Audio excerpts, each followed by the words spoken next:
அதாவது இந்த ஆலயம் வந்து ஒரு சிறப்பான ஆலயம். அதிலும் இந்த ஆலயத்தில் வந்து நீங்கள் பார்த்தீங்க அப்படின்னா ஆரம்பமே முழுமுதற் கடவுளான விநாயகர். அவர் தான் ஆதி அப்படின்னு சொல்லப்படக்கூடியது. விநாயகரை விட்டுட்டு நாம் எந்த ஒரு காரியத்தையும் தொடங்கக்கூடாது. ஆரம்பம் வந்து அவர் தான். அதனால தான் வந்து பார்த்தீங்கன்னா தேவர்களே ஒரு போருக்கு போகும்போது அவரை கும்பிடாமல் போயிடுவாங்க. அப்போ அந்த இதே நடக்கூடாமல் மாதிரி பண்ணிடுவார். அதுக்குன்னு அது ஒரு சிறப்பு அவருக்கு இருக்குது. எந்த ஒரு இது நம்ம பண்ணுறதா இருந்தாலும் ஒரு மண் பிள்ளையாரோ மஞ்சள் பிள்ளையாரோ பிடிச்சி வச்சுட்டு தான் ஒரு ஹோமமே பண்ணுவாங்க.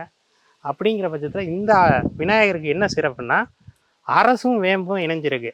அரசு அப்படிங்கிறது உங்களுக்கு குரு, வேம்பு அப்படிங்கிறது சனி. இந்த மாதிரியான அமைப்பில் ஒரு விநாயகர், அதுவும் நாகரோடு இருக்கார். இந்த நாகர் தான் இன்ஃபினிட்டியை குடிக்கக்கூடிய வடிவமும் கூட. அப்போ இந்த விநாயகருக்கு இந்த ஆலயத்தில் என்ன மாதிரியான ஒரு முறையை பின்பற்றுறாங்கன்னா, நான் ஆரம்பத்தில் வரும்போதே பார்ப்பேன். எல்லா பக்தர்களும் வந்தாங்கன்னா அங்கே பைப்பில் போய் ஒரு குடம் தண்ணி எடுத்து வந்து அவருக்கு அபிஷேகம் பண்ணிவிட்டு ஒரு 21 சுற்று அவரை சுற்றுறாங்க.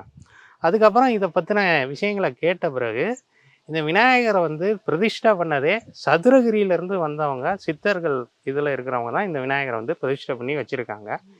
தொடர்ந்து 21 நாள் இவருக்கு இந்த மாதிரி அபிஷேகம் பண்ணினீர்களானாலா உங்களுக்கு வேண்டிய வரங்கள் கிடைப்பார். அதே மாதிரி 21 நாள் இவருக்கு தீபம் போடலாம், 21 முறை வலம் வரலாம். இப்படி பண்ணும் பொழுது உங்கள் வினைகள், கர்ம வினைகள் அனைத்தையுமே தீர்த்து விடுவார். அதுதான் வினை தீர்த்த விநாயகர்